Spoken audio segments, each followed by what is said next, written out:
Next, let's take a look at what our buddy Jason Thor Hall is up to. The vile enemy, Moldavia's fig tree.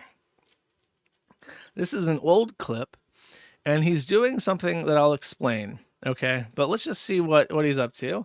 Let's just play this, and then we'll do a recap of it. Okay. Place my head between them and go full burr mode and make. What? What? What is this? Where is it? Okay.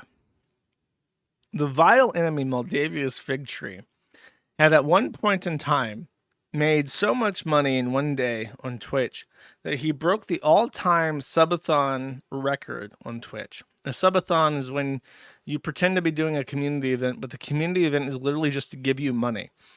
And you call it a subathon because it's like you just keep streaming until you make all the money that you could possibly make, and then you go to bed. And that's apparently a thing that people get really hyped for on Twitch. Previously, the vile enemy Moldavia's fig tree had been the top number, held the record for the biggest subathon on Twitch. But he lost it. Now, Moldavia's fig tree is not one to be usurped. He's a king. He worked for Blizzard. In fact, he's a second-generation Blizzard employee, and he's not going to be simply put down like that. He's a winner. So what he did is he did another subathon. And into this, which, by the way, was successful, he did reclaim his #1 sub spot as a result of his subathon.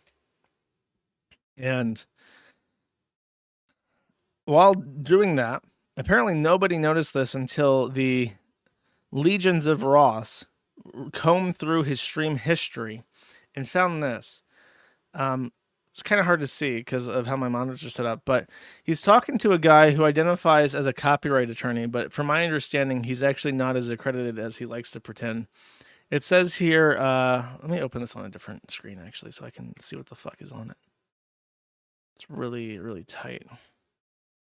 Ripe and tight, as they like to say in certain sectors.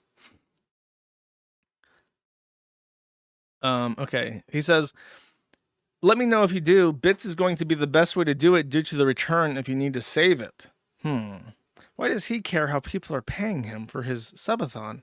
Kronos the 7th says, bits rather than T3s, referring to tier 3 subs where I think you pay $25 for a subscription.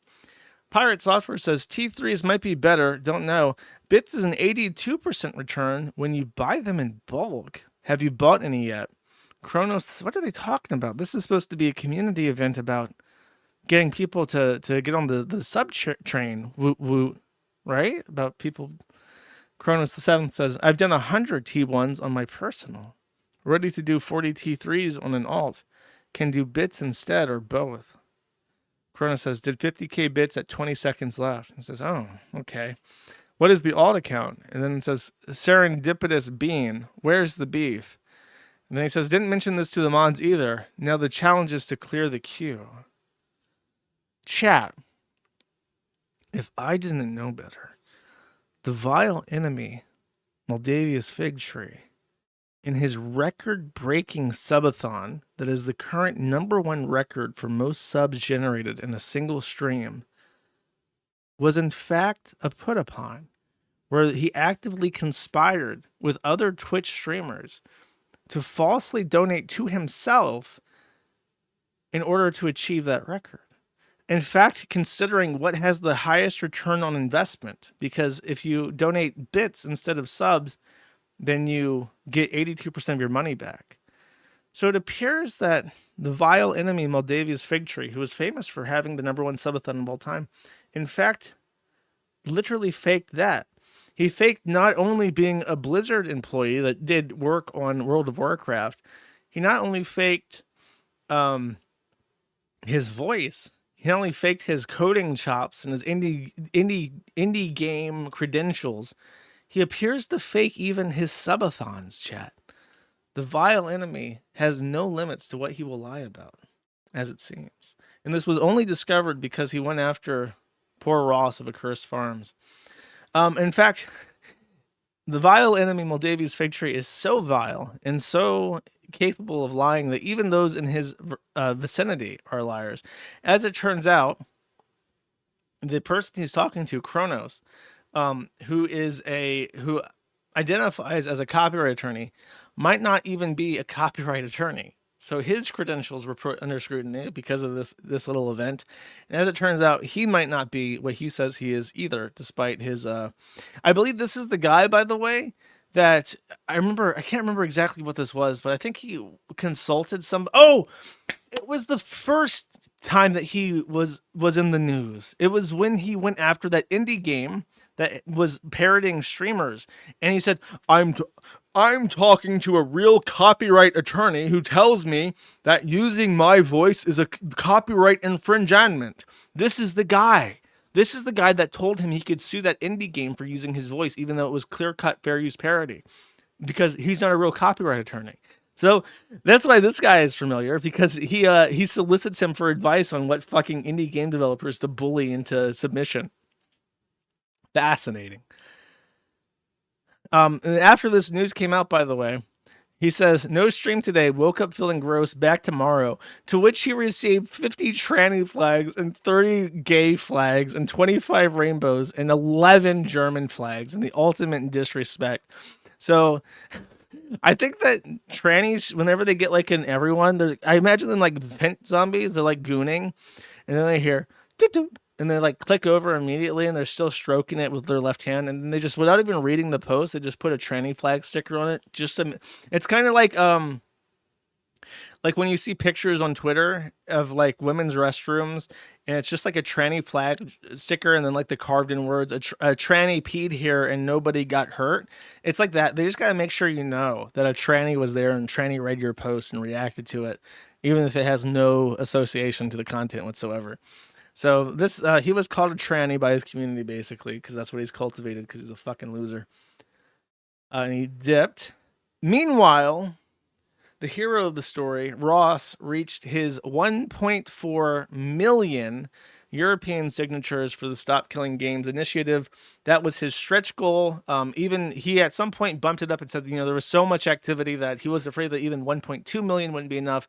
He really would have felt safe with 1.4 million, which he has now achieved in the final week of July, the last week that he had. However, the vile enemies of Stop Killing Games have conspired against him. In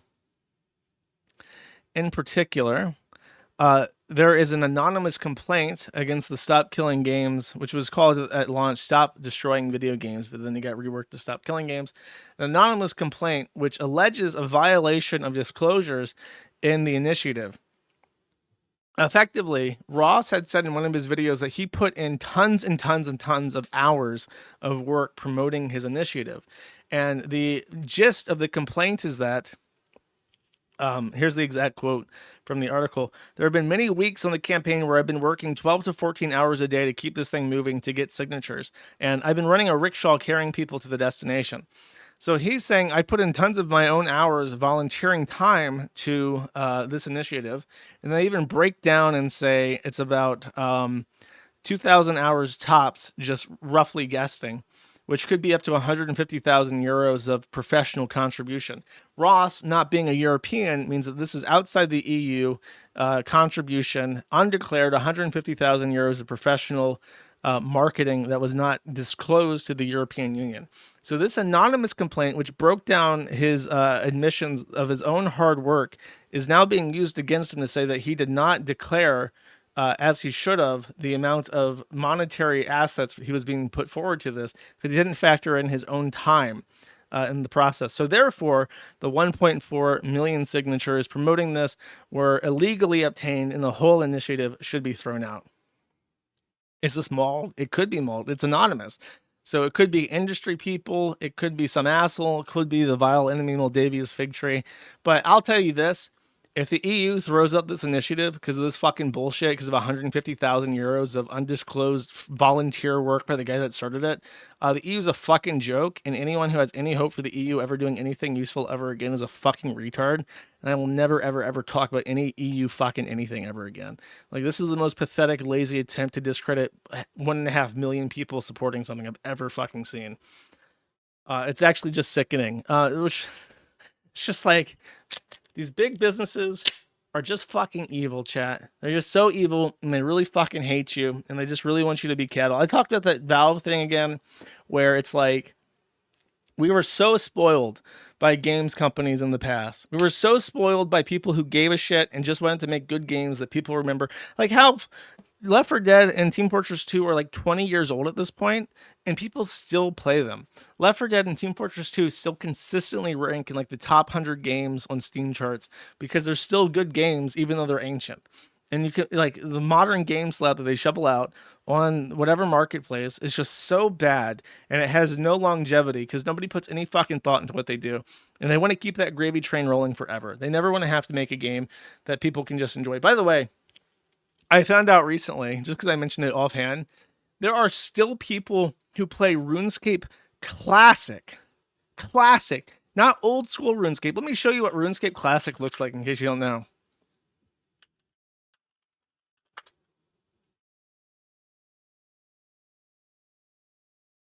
I can't go to that because I have a VPN on. This. Yeah, this is the good shit right here.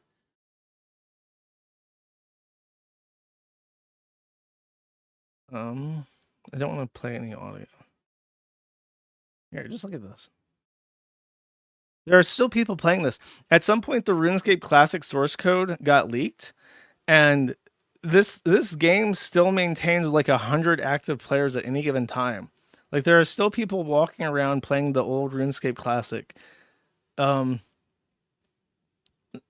it's like people, this is exactly what the whole thing is for. It's like people want to continue to play these old ass fucking games for whatever. Oh my god, seeing the old cow graphics is giving me like a fucking fit, bro. It has been so long since I've been in this pasture killing these PNGs of cows. I was like a 8-year-old. I was a little child when I played it, and the things just pop over your head when you do stuff. Oh my god, that's crazy. I'm just saying that people think of these games as like disposable, and there's like a huge, not huge, but there's a contingency of people who are very happy to go mining in RuneScape Classic forever, and it's a shame that their autistic toy is being taken away from them. I am getting nostalgia, dude. This was my jam, man. I remember, I could tell you, put so many hours into this game even before RuneScape 2, which then became RuneScape Old School. I could tell you any number of caveats and weird quirks and differences between this game and the in old school RuneScape. Like how whenever you attempted an action, if you failed, you would have to click to re-attempt it. How when you harvested stuff, if you had no inventory space, it would just automatically drop on the floor. In Underground Pass, there would be little red text that would send you like scary messages about Ivan and stuff. There's, I don't know how you had to, like, I don't know. It's so crazy. In so many years, chat. I was. It's true. Ivan's is where I got my name, the famous username that I'm most famous for.